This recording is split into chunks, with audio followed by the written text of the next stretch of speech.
ngibingelela ubuyelako mthandazi lamini kwi-30 Mpumalanga. Ake sikhuleke sithandaze. Nkosi yamakhosi egameni likaJesu. La ungibukele khona ekhaya Nkosi namandla esezulwini. Iyakhuleka Jehova Nkosi yamakhosi. Mphe kuphila ngongcwele impela ezomhlaba. Akumphakamisa Nkosi yamakhosi. uNkulunkulu amandla, uNkulunkulu ongcwele.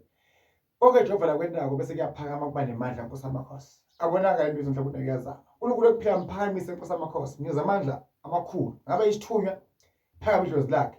Phakama isithunywa. Phakama umuzi wakhe, phakama imali. Phakama yonke into yakhe enhle Nkosi yamakhosi ingashoni phansi.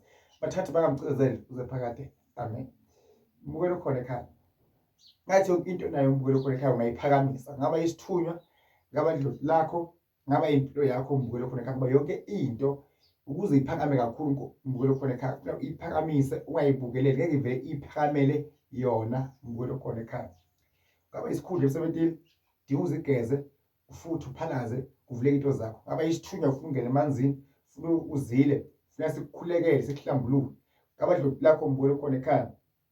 Ulisebenzele kahle, ulincenge, uliphahlele likwazi ukuthi liphakame, likukhusele umsebenzi wakho lo wendawo, nobe yini wendawo iphakame mbukelo khona ekhaya. Ngaba umuzi wakho mbukelo khona ekhaya. Nawu udinga ukuthi ukhwetele mbukelo khona ekhaya ukuze ukwazi ukuthi kube khona ehlukwenzeka empilweni yakho, zakheke izindlu, uvuleke lokho nalokho. Impilo mbukelo khona ekhaya konke nje ngiya ukuthi ukuphakamise bese ubundlela ophakamisa ngayo ukuthi indlela e-right nale ndlela le ozophakamisa ngayo mbukelo khona ekhaya. Kodwa hlala phansi la impilo mbukelo khona ekhaya. Hlala phansi. Yonke into idinga ukuphakanyiswa, idinga ukusukunyelwa mbukelo khona ekhaya. Sazamile lo 30 Mpumalanga uthi kuwe ngakibaphi waphelwa ngemandla. Usuzamile kakhulu. Akulungi, akukhanyi, akwenzeki lutho. Kodwa yima isibindi ume ndawonye ungasuka ume khona.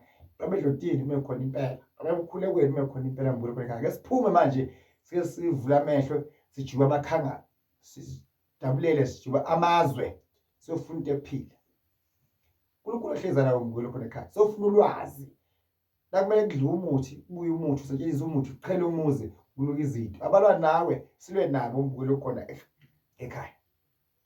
uNkulunkulu ohleza nawe sonke isikhathi.